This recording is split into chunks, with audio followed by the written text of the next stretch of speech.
ایک وظیفہ ہے، بڑا زبردست وظیفہ ہے، جو اس عمل کو کرے گا نا اللہ تعالیٰ اس کو عجیب و غریب مال عطا فرمائیں گے، اور مالی اعتبار سے کبھی بھی وہ پریشان نہیں ہوگا، مالی اعتبار سے کبھی بھی پریشان نہیں ہوگا۔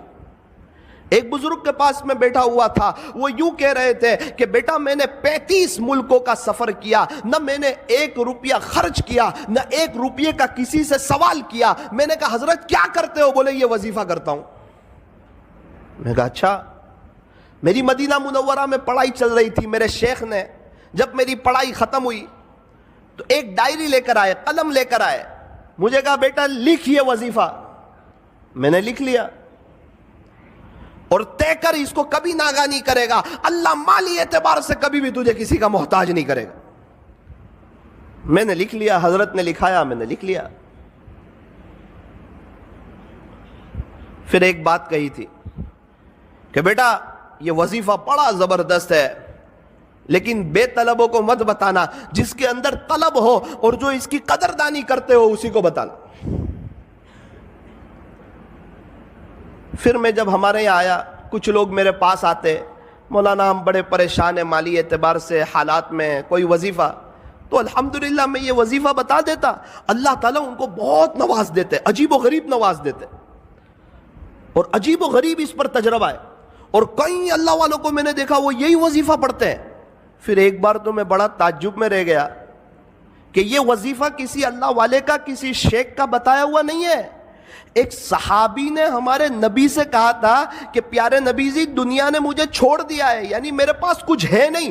اس وقت ہمارے نبی نے یہ وظیفہ دیا تھا، اور یوں کہا تھا کہ آپ فرشتوں والی تسبیح کیوں نہیں پڑھتے، اور یہ بتایا تھا تسبیح سبحان اللہ و بحمدہ، سبحان اللہ العظیم و بحمدہ استغفر اللہ، اللہ اکبر کبیرہ، سبحان اللہ و بحمدہ سبحان اللہ العظیم و بحمدہ استغفر اللہ۔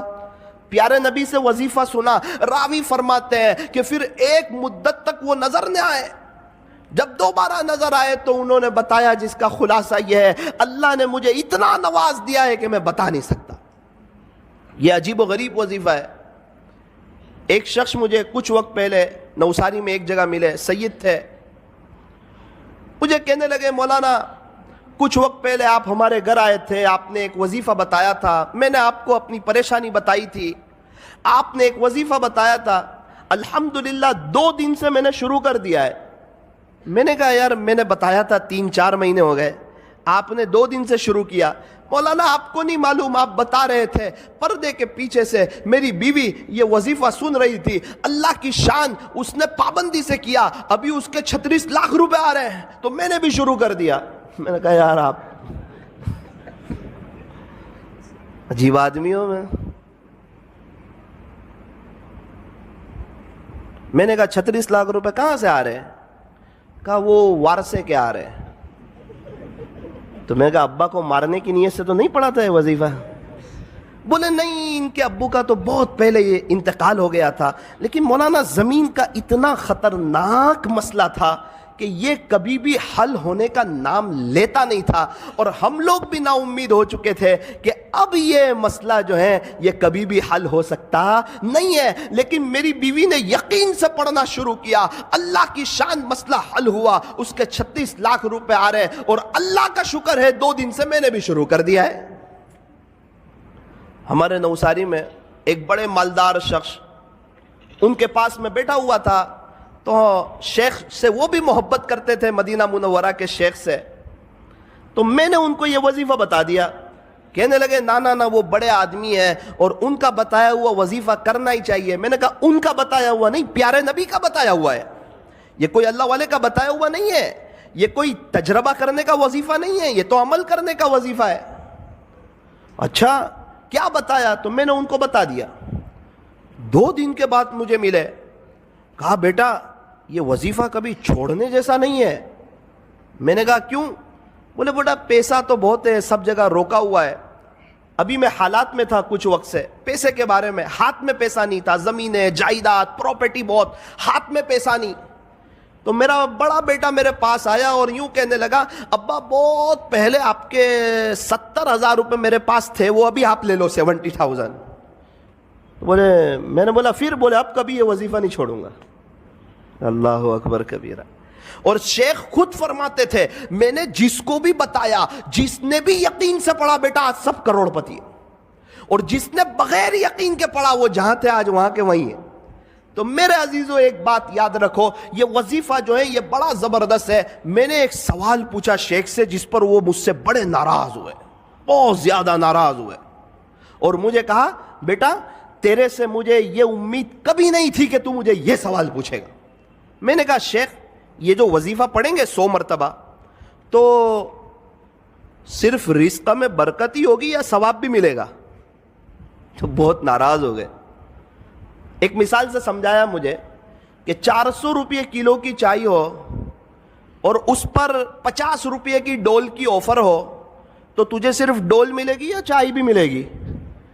میں نے بولا وہ تو چائے ملے گی، ڈول فری میں آ رہی۔ بیٹا اسی طرح جب تو یہ اللہ کا نام لے گا، اللہ کی پاکی بیان کرے گا، اللہ کی حمد بیان کرے گا، صبح صبح اللہ سے معافی مانگے گا، اس کا ثواب تو ملے گا۔ یہ تو صرف اسکیم ہے کہ اللہ اس میں رزق میں اضافہ فرمائے۔